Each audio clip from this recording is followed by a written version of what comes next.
Hi, welcome to Paranormal Captivity. Tonight we're going to be talking about Zozo. The first instance of Zozo being reported that I was able to find was of a case of supposed possession that took place in the early 1800s where somebody recorded whatever was possessing this person having three names, one of which was Zozo. At the time, no Ouija boards were involved, but now, over the years, a lot of people attribute Zozo to being a Ouija board demon. Now, supposedly, this is the most negative thing that somebody could contact via Ouija board, according to a lot of resources. And there are a few characteristics that tend to go with contact with this supposed Zozo. Some of the trademarks are figure 8 movements, the board spelling out overly vulgar statements, the movement of a Z backwards across the board, the planchette moving faster than usual, spell out its name, but instead of going directly back and forth to the letters, it will go in an arch or rainbow kind of motion,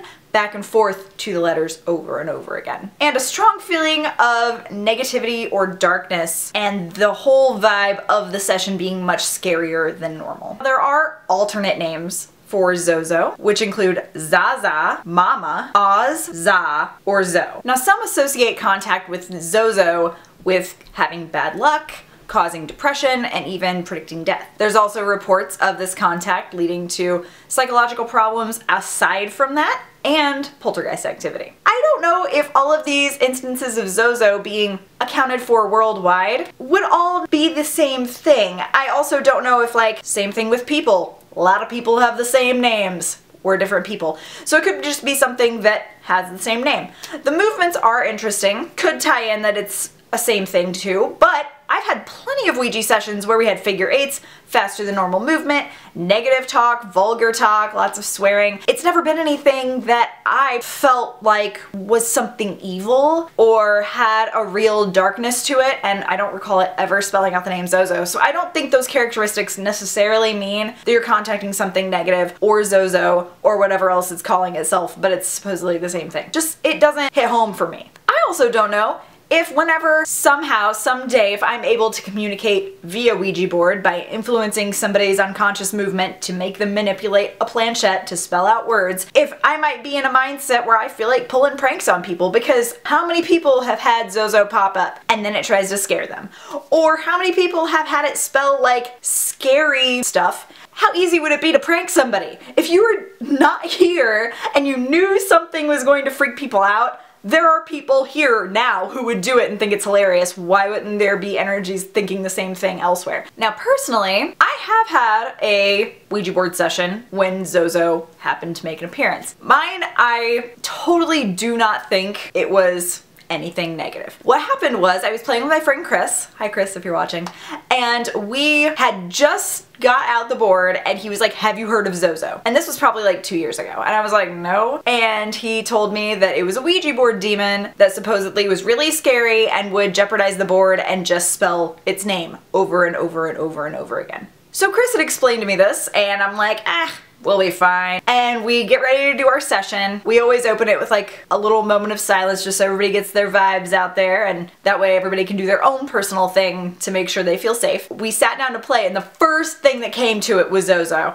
And I was like, because if you've watched my video on how Ouija boards move, which I will link below, it does move through unconscious activity. You do not know exactly what is going to influence your unconscious activity. It might just be purely subconscious impulses. It could also be your higher self, or guardians, or guides, or something very positive. It could also be something possibly residing in the area that you are playing, or maybe something attracted to the fact that you're trying to communicate. So we play, and honestly, we keep being like, okay, Zozo, you can bug off. We really want to talk to somebody else. And the entire time we played, it just kept spelling Z-O-Z-O, and then occasionally go to goodbye, and then just still be spelling its name. And we were like, this is stupid. So honestly, my only impression of actually contacting anything, calling itself Zozo, was eerily close to the time when we were just mentioning it. So it's obviously in our subconscious, still in our minds, and it was boring. It wasn't scary at all. No negative vibes, nothing creepy, just repetitive. So for me, it just wasn't anything creepy or spooky or negative, but I know a lot of people have attributed this to negative occurrences in their lives. I read an instance where somebody had asked the board when it was going to die, and supposedly this Zozo was who they were contacting, and it predicted 2 of the players' deaths accurately. I've always been a person to say don't ask that question. That's a no-no question. You know why? Self-fulfilling prophecy. Even if you don't realize you're gonna put yourself in that position,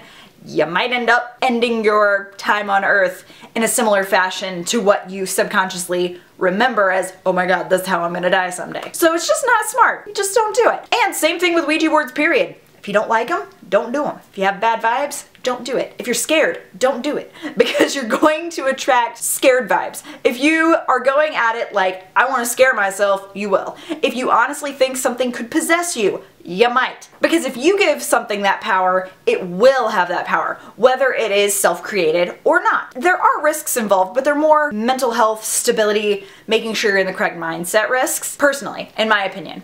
Now, I have always said too, my opinion is continually going to evolve throughout my life. There might be a point in time where I completely disagree with everything I say at this moment, because I'm never going to stop learning, I'm never going to stop growing when it comes to my knowledge of the paranormal. I've learned it my whole life, I plan on continuing it my whole life. There might be a point in time where these opinions do change. But at least for right now, zero fear of Zozo. When I was Googling Zozo, Urban Dictionary came up. Zozo is a Haitian Creole slang term for man bits. So enjoy that. Take everything with a grain of salt. Do not believe everything that you see, and always stay true to yourself. If you have strong opinions and feelings regarding something, trust those. Those are going to be more true to you and more sound than anything myself or anybody else on the internet's gonna say. I hope that this has maybe informed you a little bit about Zozo. Enjoy the rest of your day. Take care. Don't scare yourselves. I love you, and I'll talk to you next time. Bye!